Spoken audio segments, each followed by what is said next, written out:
Hello students, welcome back to my YouTube channel biology class. तो आज हम पढ़ेंगे बीएससी थर्ड ईयर का paper first, that is Wuchereria rank of type topic है उसमें। ठीक है, इसके बारे में हम स्टडी करेंगे बुचेरिया रैंक ऑफ टाइप क्या है क्या नहीं है, इस फॉर्म और इस नाम से जानते हैं। ठीक है, तो देखिए बुचेरिया रैंक ऑफ टाइप जो है, इसकी अगर हम बात करें तो ये जो है एक ऐसा निमेटोड है जो कि एंडोपैरासाइट डॉक्यूमेंट। ठीक है, तो ये क्या है, निमेटोड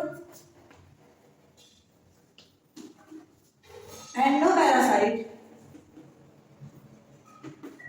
ऑफ मैन।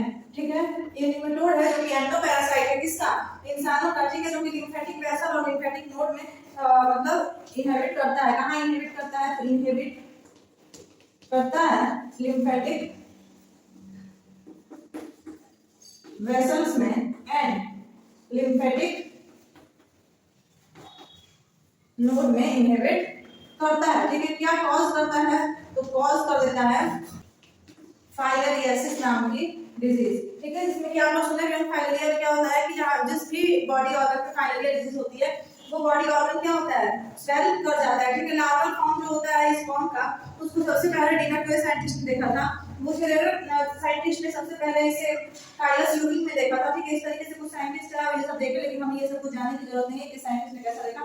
तो इसलिए हम जनरल कैरेक्टरिस्टिक की जनरल कैरेक्टरिस्टिक की बात करते हैं, निमेटोड होते हैं जो कि एंडोपैरासाइट होते हैं किसके, मैन के। ठीक है, ये इनहिबिट करते हैं लिम्फेटिक वेसल्स और लिम्फेटिक नोड में। ठीक है, और ये कॉज करता है फाइलेरियासिस डिजीज को। ठीक है, अब चलिए अब हम इसे क्लासिफिकेशन समझ लेते हैं, biological classification of Buchereria rank of type. Okay, so let's start studying about the biological classification of Buchereria rank of type. तो देखिए classification, biological classification of Buchereria rank of type। ठीक है, इसके बायोलॉजिकल क्लासिफिकेशन का क्या होता है, तो सबसे पहले आता है phylum, class, order, genus and species. ठीक है, ये कौन से फाइलम से बिलोंग करते हैं, क्लास क्या है, ऑर्डर क्या है, जीनस क्या है, स्पीसीज क्या है। देखिए फाइलम की अगर हम बात करें तो एशियोमेंथिस नाम का फाइलम होता है। ठीक है, किस नाम का, तो एशियोमेंथिस नाम के फाइलम से ये बिलोंग करते हैं। ठीक है, क्लास निमेटोडा, ऑर्डर फाइलेरियोडिया, जीनस बुचेरेरिया और स्पीसीज क्या हो जाएगी, तो बैंक ऑफ टाइप। ठीक है, so this is the biological classification of Wuchereria bancrofti. Okay, phylum Aschelminthes, class Nematoda, order Filarioidea, genus Buchereria or species rank of type. Okay, so now we have to study out habit and habitat of Buchereria rank of type.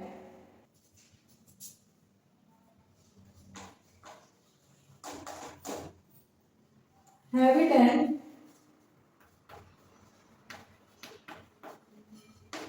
habitat। ठीक है, तो देखिए अगर हम बात करें habit and habitat की, तो ये जो होते हैं डाइजेनेटिक होते हैं। ठीक है, ये कैसे होते हैं,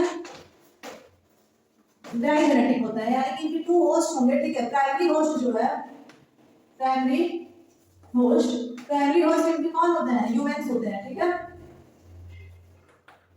और अगर हम बात करें सेकेंडरी होस्ट की, तो सेकेंडरी होस्ट मॉस्किटो होते हैं। कौन सा मॉस्किटो, तो देखिए फीमेल मॉस्किटो होती है, फीमेल मॉस्किटो। और फीमेल मॉस्किटो में 3 टाइप की मॉस्किटो में से कोई भी हो सकती है, 3 जीनस में से, या तो एनाफिलीज होगी, या तो एडेस होगी, या फिर क्यूलेक्स नाम की मॉस्किटो होगी। ठीक है, क्लियर हो गया। तो ये सभी मॉस्किटोज जो हैं आपकी आ सकती हैं, मतलब डाइजेनेटिक सेकेंडरी होस्ट होती हैं। ठीक है, किसकी, तो बुचेरेरिया रैंक ऑफ टाइप। ठीक है, इनफैक्ट बुचेरेरिया रैंक ऑफ टाइप जो है वो विविपेरस भी हो सकता है या फिर ओविविपेरस भी हो सकता है। ये कैसा हो सकता है, विविपेरस और ओविविपेरस, या तो विविपेरस रहेगा या फिर ओविविपेरस ये रहता है। कौन, तो बुचेरेरिया रैंक ऑफ टाइप। इसके हैबिट भी क्लियर हो गया। अब हम अगर इससे ज्योग्राफिक डिस्ट्रीब्यूशन की बात कर रहे हैं, तो ये जो है ट्रॉपिकल और सब ट्रॉपिकल कंट्रीज में पाया जाता है। ठीक है, ये कहाँ पाया जाता है, तो देखिए जियोग्राफिकल डिस्ट्रीब्यूशन की अगर हम बात करें तो ये tropical as well as and sub tropical countries पाया जाता है। ठीक है, अगर कोई पूछे कि बुचेरेलिया ब्रैंक ऑफ टाई कहाँ पाया जाता है, तो ये ट्रॉपिकल और सब ट्रॉपिकल दोनों कंट्रीज में पाया जाता है। ठीक है, तो habit and habitat basic clear हो गया। अब हमें समझना है structure of Wuchereria bancrofti. Okay, तो देखिए अगर हम बात करें कि बुचेरेलिया ब्रैंक ऑफ टाई का स्ट्रक्चर कैसा होता है, चलिए हम इसे समझ लेते हैं। Structure of Wuchereria bancrofti. ठीक है, देखिए इसके ये लॉन्ग थ्रेड और हेयर लाइक स्ट्रक्चर होता है। कैसा होता है? लॉन्ग होता है, थ्रेड और हेयर लाइक ये होता है। ठीक है, और कैसा होता है? तो ये ट्रांसपेरेंट भी होता है। ठीक है, यानी कि इसके आसपास हम लोग देख आसानी से सकते हैं। ठीक है, और ये क्रीमी व्हाइट कलर का होता है। कैसा होता है? तो क्रीमी व्हाइट कलर का ये होता है। कौन? Wuchereria bancrofti. ठीक है, यहाँ तक कि ये filiform in shape having tapering इन। ठीक है, कैसे होते हैं? तो filiform in shape having tapering ends. Okay, filiform होते हैं शेप में, इनके पास टैपरिंग इंस होती हैं। ठीक है, और सुनिए, और ये कैसे होते हैं? तो अगर हम बात करें तो देखिए मेल और फीमेल जो होते हैं ये सेपरेट इंडिविजुअल होता है। ठीक है, मेल एंड फीमेल जो है ये कैसे होते हैं? सेपरेट इंडिविजुअल होते हैं। ठीक है, जिनके पास well developed sex organ present रहते हैं। ठीक है, सेक्सुअल डायग्नोसिस में कैरेक्टर एकदम वेल डेवलप्ड प्रेजेंट रहते हैं। मेल फॉर्म, जो मेल फॉर्म होता है वो 2.5 टू, जो मेल होता है ना वो 2.5 टू 4.0 लेंथ में होता है। ठीक है, और 0.1 mm किसमें होता है? डायमीटर में होता है। ठीक है, और वही अगर हम बात करें 2.5 सेंटीमीटर टू 4.0 सेंटीमीटर, अगर वही बात करें फीमेल की, फीमेल फॉर्म की, तो ये जो है 8 सेंटीमीटर टू 10 सेंटीमीटर किसमें होती है? लेंथ में होती है। ठीक है, और 0.2 टू 0.3 डायमीटर में होती है। ठीक है, समझ में आया? क्लियर हो गया? इसका लेंथ और डायमीटर कितना होता है मेल और फीमेल दोनों का। ओके, अब देखिए both forms having head and in terminating a slightly round swell. देखिए जहां पे कि इंड होता है वहां पे थोड़ी सी क्या होती है? स्वेलिंग पाई जाती है इन दोनों में। ठीक है, जो मेल होता है वो वेंट्रली कर्व टेल इसके पास पाई जाती है, जो फीमेल होती है उसके पास जेनिटल कोर जो है वो लोकेटेड होता है वेंट्रली साइड पे। ठीक है, मेल और फीमेल जो होते हैं वो एक दूसरे के साथ फाइट करते हैं। फीमेल जो होती है वो ज्यादातर नंबर में अधिक होती है मेल के कंपैरिजन में। ठीक है, एक सब हम नोट कर लेते हैं। देखिए मेन पॉइंट हमें यहाँ नोट डाउन करते चलना है। ठीक है, जैसे कि एग्जाम में रिवीजन बहुत ही इजी हो जाए। आप लोग मेरे साथ साथ इसे नोट डाउन करते रहा करिए, जिससे कि आप लोग को एग्जाम के टाइम में रिवीजन आप लोगों के लिए बहुत ही इजी हो जाए। आप लोग को ये सब इजी टू अंडरस्टैंड भी हो सकता है। देखिए मेल एंड फीमेल जो है ना ये एक साथ क्या करते हैं? क्वाइल टुगेदर, एक साथ क्या करते हैं? क्वाइल कर जाते हैं। ठीक है, फीमेल जो होती है वो मेल के कंपैरिजन में क्या होती है? ज्यादा होती है। इतना समझ में आया? ठीक है, ये दो पॉइंट्स थे कि मेल जो फीमेल, मेल और फीमेल एक दूसरे से क्या करते हैं? क्वाइल कर जाते हैं। फीमेल जो है वो मेल से ज्यादा होती है। ठीक है, इतना समझ में आ गया? चलिए इसके स्ट्रक्चर हम लोगों के क्लियर हो गए। अब हम लोग को पढ़ना है लाइफ हिस्ट्री। ठीक है, क्या पढ़ना है? Life history of Wuchereria bancrofti. Okay, हमें क्या स्टडी करना है? Life history. ठीक है, लाइफ हिस्ट्री की अगर हम बात कर रहे हैं इसकी, तो देखिए बुचेरेलिया ब्रैंक ऑफ टाई जो है डायजेनेटिक फैमिली से प्राइमरी होस्ट ह्यूमन रहता है और सेकेंडरी होस्ट मॉस्किटो रहती है। फीमेल मॉस्किटो कौन से? तो क्यूलेक्स, एडिस और एनाफिलिस नाम की स्पीशीज की जीनस की मॉस्किटो रहती है। ठीक है, अच्छा अब देखिए ये कैसे इसमें लाइफ हिस्ट्री होता है। सबसे पहले क्या होता है ना कि ये किसके अंदर जाता है? तो ये मॉस्किटो के अंदर ये जाता है और मॉस्किटो से फिर ट्रांसफर होता है ह्यूमंस के अंदर। ठीक है, सबसे पहले देखिए ये क्या था? तो बुचेरेलिया ब्रैंक ऑफ टाई। ठीक है, बुचेरेलिया ब्रैंक ऑफ टाई जो है किसके अंदर एंटर करेगा? तो ये एंटर कर जाएगा मॉस्किटो के अंदर। ठीक है, और मॉस्किटो कौन सी हो सकती है? तो मॉस्किटो जो है वो एनाफिलिस भी हो सकती है, या फिर एडिस भी हो सकती है, या फिर क्यूप्लेक्स भी हो सकती है। ठीक है, इन कोई भी मॉस्किटो भी एंटर करेगा तो फीमेल रहेगी। मॉस्किटो कैसी रहेगी? फीमेल रहेगी। इसके बाद ये किसके अंदर एंटर कर जाएगा? तो ह्यूमंस के अंदर एंटर कर जाएगा। ह्यूमंस में मेल के भी अंदर एंटर कर सकता है और फीमेल के अंदर भी एंटर कर सकता है, ठीक है। और ये डिजीज कौन सी कॉज कर देगा, कॉज कर देगा डिजीज, कॉज फाइलेरियासिस डिजीज को ये कॉज कर देता है, ठीक है। तो क्लियर हो गया।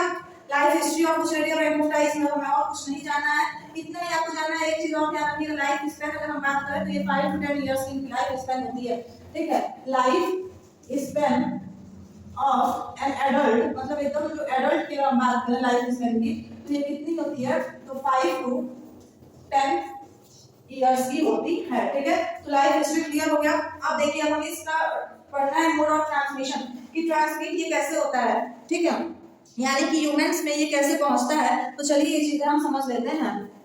सो now we have to study about mode of transmission of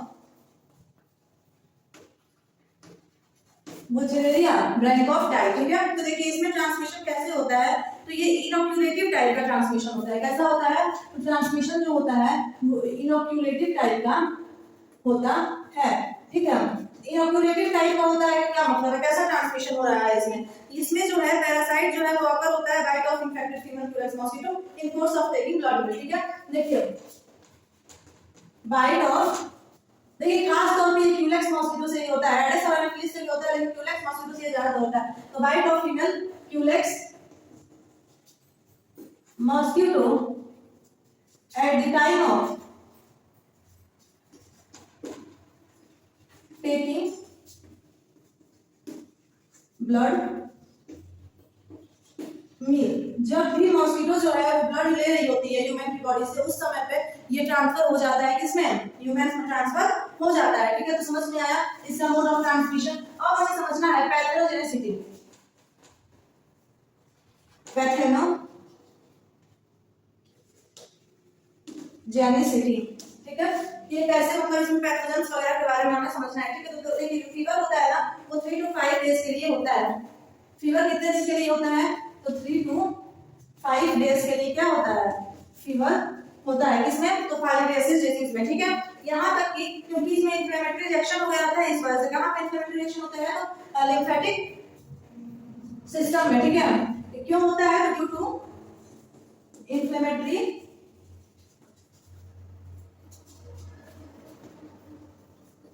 reaction. और इन्फ्लेमेटरी रिएक्शन कहाँ होता है, तो इन लिम्फेटिक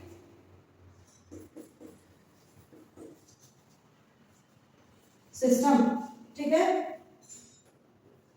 लिम्फेटिक सिस्टम में क्या होता है, इन्फ्लेमेटरी रिएक्शन हो जाता है, इसकी वजह से 3 से 5 दिन के लिए क्या होता है, फीवर आता है, ठीक है। इतना क्लियर हो गया। अब देखिए जिसमें बॉडी का टेम्परेचर कितना हो जाता है, 104 डिग्री फ़ारेनहाइट हो जाता है, जिसमें बॉडी टेम्परेचर की बात करें तो ये 104 डिग्री फ़ारेनहाइट हो जाता है, ठीक है। इतना समझ में आया। अब देखिए नेक्स्ट पॉइंट इसमें क्या कह रहा है, नेट देखिए इसमें होता क्या है, कॉज कर देता है, कॉज, अब यहाँ पैथोजेनेसिटी टॉपिक पे ही है, तो कॉज करता है एक्सेसिव ग्रोथ ऑफ टिश्यू, जिसे हम कहते हैं कॉल्ड एज एलिफेंटियासिस। देखिए फाइलेरियासिस अगर आप नाम नहीं सुने होंगे तो एलिफेंटियासिस डिजीज का तो आप लोग नाम सुने ही होंगे, ठीक है। एलिफेंटियासिस डिजीज कॉज कर देता है, ठीक है, जिसमें कि टिश्यू जो होते हैं वो बहुत ज्यादा ही ग्रोथ कर जाते हैं। एलिफेंटियासिस जो होता है वो खास तौर पे टर्मिनल पार्ट पे होता है, ठीक है, जैसे कि लेग और स्क्रोटम पे होता है। ये कहाँ पे होता है, तो ये कॉज कहाँ होता है, तो ये कॉज होता है terminal part of the body, like legs and scrotum, या तो पैरों में होगा या फिर स्क्रोटम में होता है।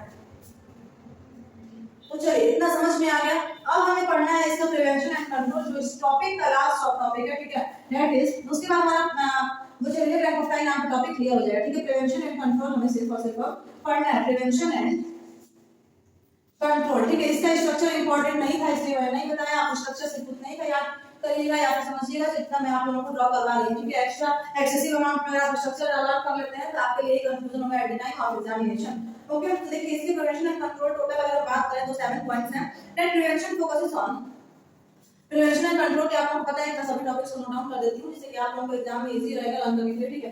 क्योंकि देखिए फर्स्ट पॉइंट और लास्ट पॉइंट एग्जाम में काफी अच्छे से चेक करता है। तो प्रिवेंशन एंड कंट्रोल में सभी टॉपिक्स आप लोगों को नोट डाउन करके दे देती हूँ, आप लोग उसे कॉपी में नोट कर ले करिए। अदरवाइज जो भी एक्सेसिव टॉपिक्स हैं जैसे लाइफ हिस्ट्री वगैरह, तो मैं उसे भी आप लोगों को एज अ लिंक नोट कर देती हूँ, आप उसे अपनी डायरी में नोट कर लिया करिए। कोई प्रॉब्लम रहा करे तो आप कमेंट कर दीजिए, दिया करिए, ठीक है। आप लोगों को उसके नोट्स भी मैं प्रोवाइड कर दूंगी, ठीक है।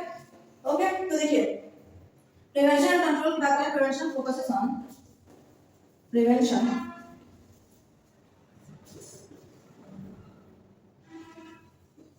focuses on protecting against mosquito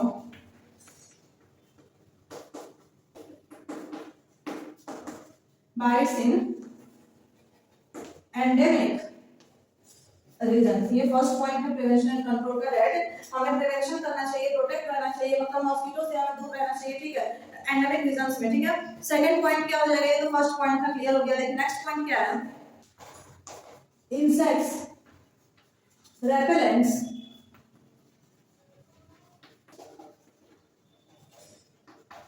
mosquito nets are useful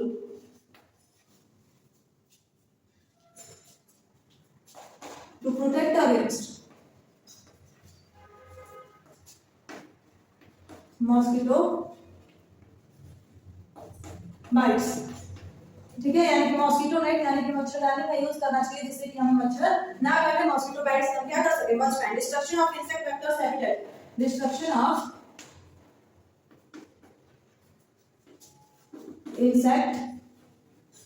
insects vectors habitat, ऐसे हैबिटेट यानी कि ऐसी जगहों को हमें नष्ट कर देना चाहिए जहां पे कि हमें उम्मीद है कि वहां पे इंसेक्ट अराइज हो जाएंगे, मॉस्किटो अराइज हो जाएंगे। Treatment of patients, next point क्या है, ट्रीटमेंट ऑफ पेशेंट्स जिनको भी ये बीमारी हुई है एलिफेंटियासिस, जिसे हम क्या कहते हैं फाइलोसिस भी कहते हैं, उन जिन भी पेशेंट को बीमारी हुई है उन्हें हम क्या करना चाहिए, ट्रीट करना चाहिए, अच्छे से उनकी ट्रीटमेंट करानी चाहिए, ठीक है। इनफैक्ट नेक्स्ट पॉइंट क्या है, para मेलानिल फेनिलस्टिमुलेट is a drug used for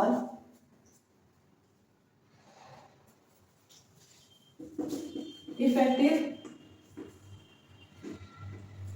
larva and immature adults, ठीक है।